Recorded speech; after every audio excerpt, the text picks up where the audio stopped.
La ciencia, su método y su filosofía, por Mario Bunge. 21. ¿Qué significa ley científica? 6. Aplicación de la distinción entre leyes subíndice 1 y leyes subíndice 2. ¿Son necesarias las leyes científicas? Con excepción de los empiristas estrictos y de ciertos idealistas objetivos, habitualmente se sostiene o se implica que las leyes científicas son necesarias en algún sentido. El análisis de esta proposición requiere un examen semántico previo de los términos que ella pone en relación, que son ley científica y necesario. El término ley científica, en la proposición las leyes científicas son necesarias, designa por lo común e indistintamente pautas objetivas de la naturaleza, de la mente o de la sociedad. Esto es nuestras leyes subíndice 1 y enunciados nomológicos, leyes subíndice 2. Esta ambigüedad es una de las fuentes de la controversia acerca de la necesidad de las leyes. En cuanto al término necesario, se le asignan muchos más significados, de los cuales los siguientes son pertinentes a nuestro propósito. Inciso A. Necesario es equivalente de relación constante y bionívoca, uno a uno, entre dos o más colecciones de objetos. Por ejemplo, propiedades. Inciso B. Necesario es aquello que no podría ser de otra manera, lo opuesto de contingente. Inciso C. Necesidad significa conexidad lógica y en particular analiticidad, deducibilidad a partir de premisas admitidas anteriormente. Designemos las dos primeras acepciones con el término necesidad fáctica y llamemos necesidad lógica a la conexión lógica.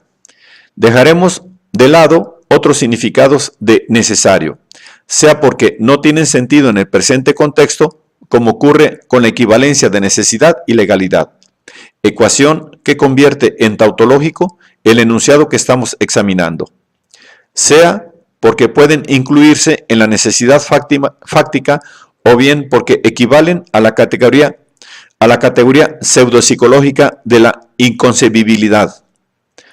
Tenemos dos clases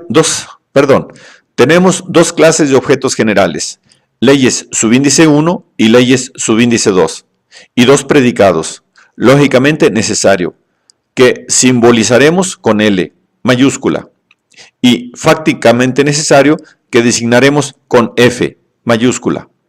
Por consiguiente, a priori hay cuatro posibilidades: LF, necesidad lógica y fáctica; L-F, necesidad lógica y contingencia fáctica; LF, contingencia lógica y necesidad fáctica; y LF, contingencia lógica fáctica.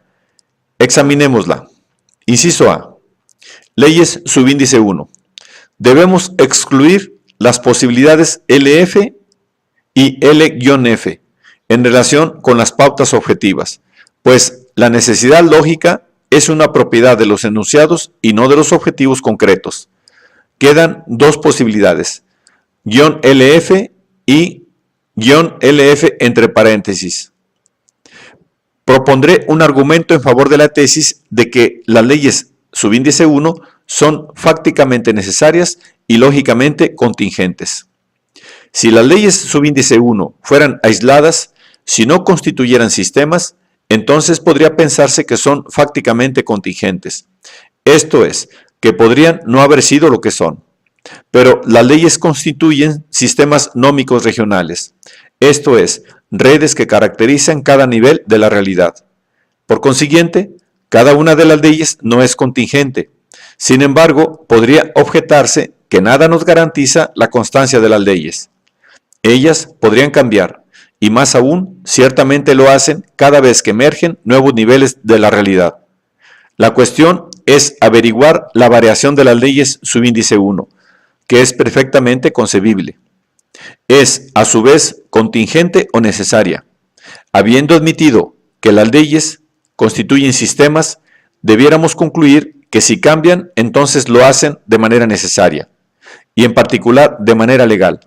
De modo que, presumiblemente, existen leyes de la variación de las leyes. Concluimos que es verosímil que las leyes sean fácticamente necesarias, pero es seguro que son lógicamente contingentes. Inciso B. Leyes subíndice 2. Puesto que estas son construcciones conceptuales, menos LF y menos LF entre paréntesis no son posibles. Examinaremos entonces las posibilidades restantes, que son LF y L-F. Arguiré que las leyes son fácticamente contingentes y lógicamente necesarias en cierto sentido. Tomado aisladamente, todo enunciado nomológico es lógicamente contingente, puesto que un mismo grupo de fenómenos puede describirse por medio de un número ilimitado de hipótesis universales que merecen el nombre de leyes.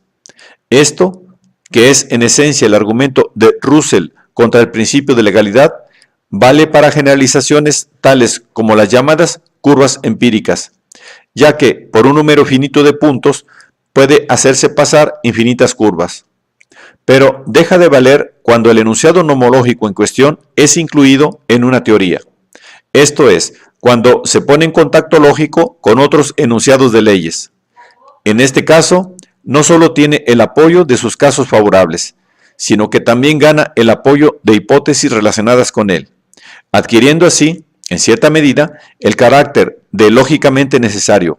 Lo mismo se aplica a fortiori a aquellos enunciados nomológicos que son deducibles de axiomas o principios. Son analíticos derechamente. Parece, pues, que podemos concluir, inciso A, que las leyes subíndice 1, pautas objetivas, son fácticamente necesarias, pero lógicamente contingentes.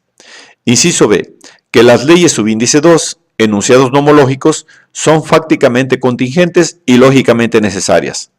No en el sentido de ser impuestas por axiomas lógicos o por principios inmutables de la razón, sino porque están o tienden a estar relacionadas lógicamente con otros enunciados de leyes.